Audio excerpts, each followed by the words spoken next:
It's very strange that I'm actually talking about Stadia quite a bit when I am someone who doesn't like what Stadia stands for and am not that familiar with it. But I find the whole concept fascinating because you know what? Video games have been moving towards an all digital future for a long time. I do reluctantly think it will happen at some point, although, again, I want to state and stress it will only happen if you let it happen. I mean, I was recently on Cloud Gaming X's channel recently. We talked about Stadia. I walked away a little bit more impressed with the platform, I guess we'll call it. I don't know what the correct term is when there's no system. But I'm a little bit more impressed with it than I was before. And after today's news, I am a little bit more impressed with it still. But hey, everyone, this is Kevin the Apptrepreneur. Welcome to my channel. If this is your first time here, hey, welcome. I'm glad you're here. If you happen to like this video, please do me a favor. Click that subscribe button and ring that bell notification. Now, here's the thing.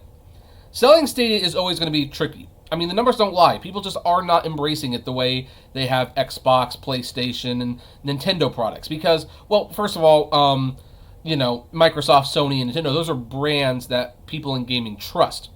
Google is not a gaming brand. Not yet, anyway. It could be there one day, but it's not yet. And yet, here's the thing. It has passionate fans. But one of the things that's hardest to convey to people is what exactly Stadia is. People have actually told me, like, well, I don't want to buy another piece of hardware. And it's like, well, you don't need to buy hardware. You just need a browser. And then they ask how that works, and I don't know how to explain. It's like the cloud. I know it exists. I just don't know how it exists. And yet, Philips has teamed with Google, it appears, to make this a lot less complicated and maybe even more mainstream, because their new line of Android TVs are including a model with gaming mode, and you're going to find out why that's important. So, here's the thing. It's the first official day of CES 2020, and the product announcements are flowing like water.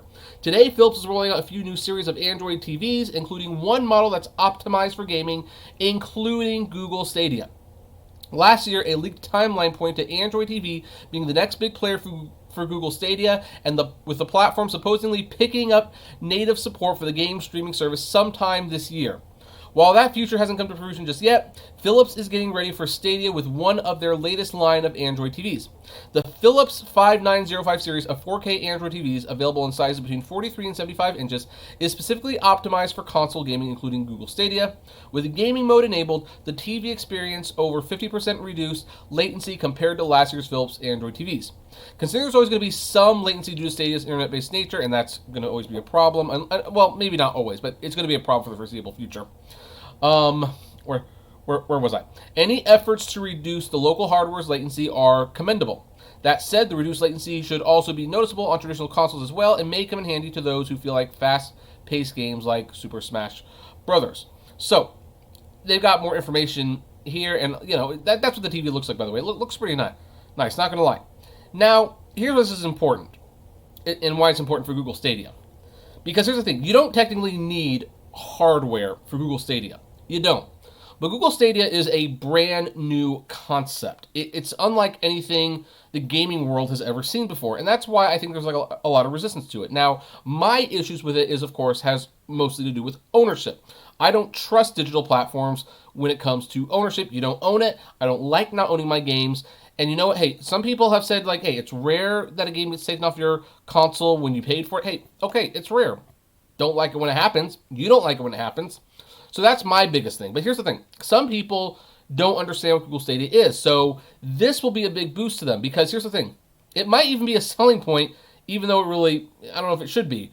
Because people are going to go to TVs, because here's what the salesperson is going to say. This TV supports Netflix, Vudu, YouTube, Spotify, and Google Stadia. Well, what's Google Stadia? Oh, Google Stadia is video games. Oh, so I need to get a console? No. You can just play it. I mean, you might want to get a controller, but you can just play it. Really, that's it. It comes with the TV.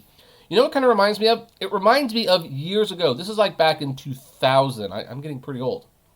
Where the big draw for the PlayStation 2 wasn't that it played games, believe it or not. The big draw to the PlayStation 2 was that it had DVDs. That caused a lot of parents to spend an additional $150 more than the Dreamcast, because, hey, it doubles as a DVD player. My kids get games, we get DVDs, what's not to love?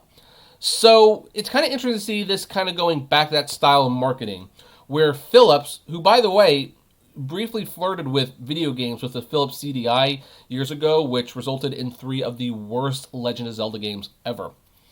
They're kind of dipping their toe back in there in a way that's, very cost efficient. And it doesn't, and I mean, Google Stadia, look, I'm never going to claim to know how Google Stadia works in terms of technicals. I'm not smart enough for that. However, what I do know is someone buys a TV, they load it up, they see it comes equipped with Google Stadia. They can start playing right now. That's going to be a huge deal. That is going to be a huge deal. And this one TV alone might actually extend the Google Stadia's life by at least a couple of years. You never know.